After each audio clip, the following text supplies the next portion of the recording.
Mahirap po ang pumunta, tumayo, at magsalita sa inyong harapan.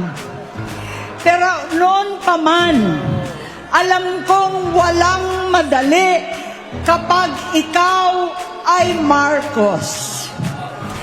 Nanginginig ako at ang aking boses, hindi dahil ako'y natatakot sa inyo, kundi dahil nalulungkot po ako. Ipagpaumanhin ninyo kung sa gitna ng pagsasalita ko, ako'y hihinto, hihinga dahil sa bigat ng aking kalooban. Pero hindi yan ang dapat kong ihingi ng paumanhin. Hindi yan ang kasalanan ko sa bayan na dapat ihingi ko ng tawad.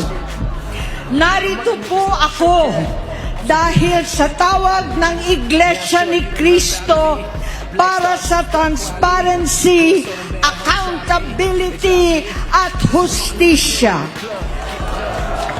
At dahil sa tawag ng sarili kong konsensya, bilang senador, bilang kapatid, bilang Pilipino.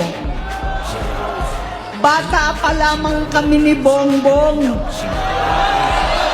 Alam na ng buong pamilya ang problema sa kanya.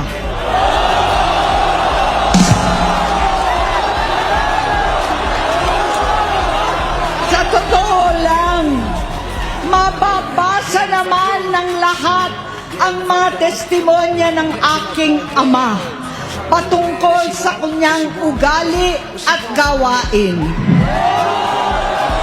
Noon, dahil may tatay pa kami, hindi ko pa siya responsibilidad. Noong tumatanda, ay mas naging nakakabahala. Batid ko na nagda-drug siya.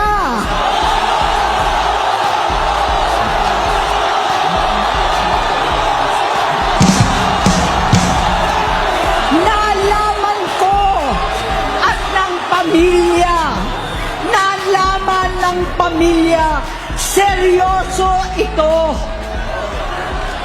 Minsan, kami ng Presidential Guard at Metro Gompa ang naglilinis tuwing nagpa-party po sila.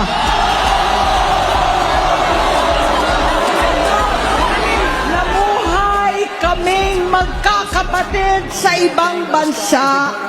Kami-kami lang. Kinumbinsi ko pa si Bongbong, pakasalan mo na si Lisa. Naisip ko noon, kapag nag-asawa siya, malalagay na sa tahimik at magkakaroon ng direksyon. Ang laki ng pagkakamali ko. Mas lumala ang kanyang pagkalulong sa droga.